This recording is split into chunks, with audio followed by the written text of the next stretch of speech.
la manière dont on veut revoir les choses, etc. Il y a de bonnes dispositions. La traque... Non, les renégociations sont derrière nous, on n'en parle plus. La traque... Il y a une commission de relecture. La traque au bien mal acquis. Oui. Ils n'en parlent plus depuis pratiquement 2-3 semaines. Eux, c'est plus leur affaire. Ni le président. Si, le président l'a dit. Le président en a parlé. Le président en a parlé. Oh non, ce qu'il a dit, il a dit qu'il faut que l'administration, que je la réorganise. Donc il parle de l'administration. Non, le président.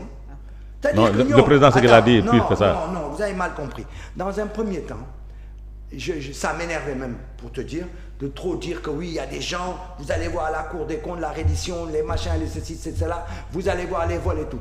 Je pensais que ça, il fallait que ça cesse. Ils l'ont cessé.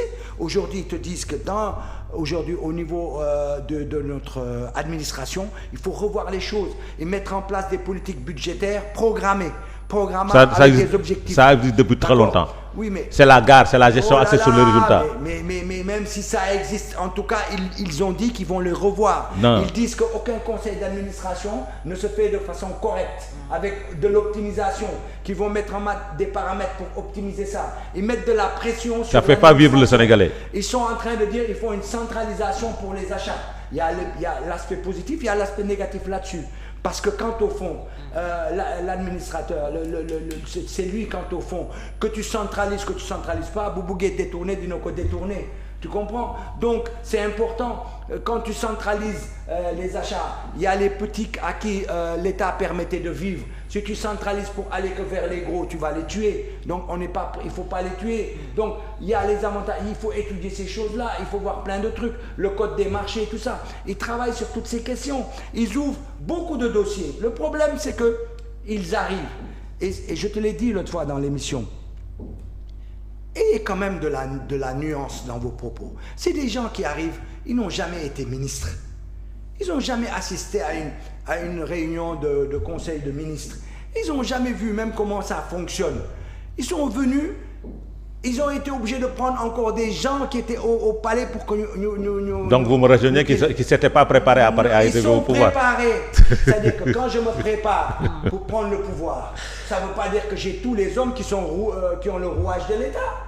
Moi, je peux me préparer avec une vision. Moi, par exemple, je suis dans l'État, je n'y connais rien.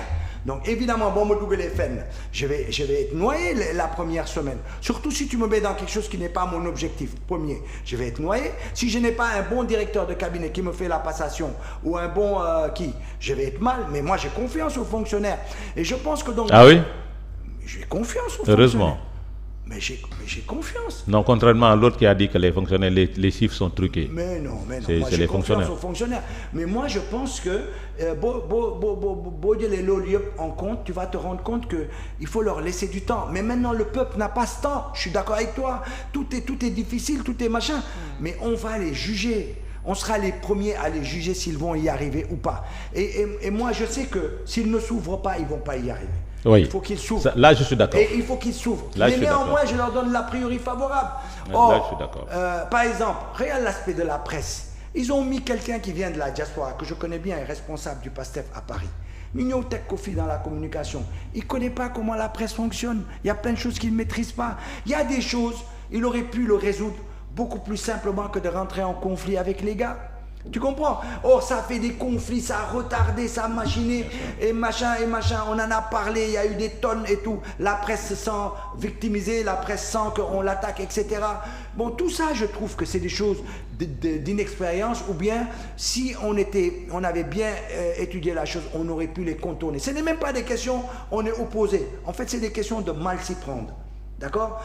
Donc, c'est pour ça que je dis, sur les questions de liberté, c'est pareil. Sur les questions de liberté aujourd'hui, il y a des manifestations qui sont refusées, mais ce n'est pas eux, c'est l'administration qui est toujours là. Mais quand vous étiez à l'opposition, vous aviez dit c'était... Non, attends. Quand même. Non, attends. Quand tu viens... L'administration, on a changé le sous-préfet de Dakar, on a changé le préfet de Dakar quand même. On a changé les préfets, oui. Oui. Mais quand tu m'as... C'est quelle administration ça? On a changé quand? C'est quelle administration ça? Quand tu as dit, on a changé les préfets, les sous-préfets... Ça fait plus de 5 mois, 6 mois. Non. Si. Les préfets ont été changés à peine il y a 1 ou 2 mois. Non. Mais bref, ce que je veux te dire, c'est leur rôle. Mais il faut qu'aujourd'hui... Vous n'aviez pas dit ça. Vous n'aviez pas dit ça quand on a refusé ces marches-là. Non. Mais c'est leur rôle. C'est-à-dire, moi, je dis à un préfet, tu dois savoir c'est quoi ton rôle. Ton rôle, c'est pas empêcher les gens de manifester. Ton rôle, c'est d'encadrer les manifestations. Tu dois encadrer les... Il faut que ça rentre dans nos têtes. Ici, moi, je suis pas d'accord. Ici, on n'est pas encore... On n'a pas encore cette mentalité, cette compréhension du droit du citoyen. Et c'est ça qui est malheureux, parce qu'on attend tout de l'État. Mais si nous, on sait s'opposer, l'État va reculer. Mais ici, on est des toutous devant l'État. C'est-à-dire, l'État, on recule. Et c'est-à-dire que la citoyenneté, c'est une affaire de tous les jours. Il y a quoi guerre. Je me mets dans une administration. On ne va pas me renvoyer pète comme ça. Hein. Et ça va être chaud. Ça va être très chaud dans le dos.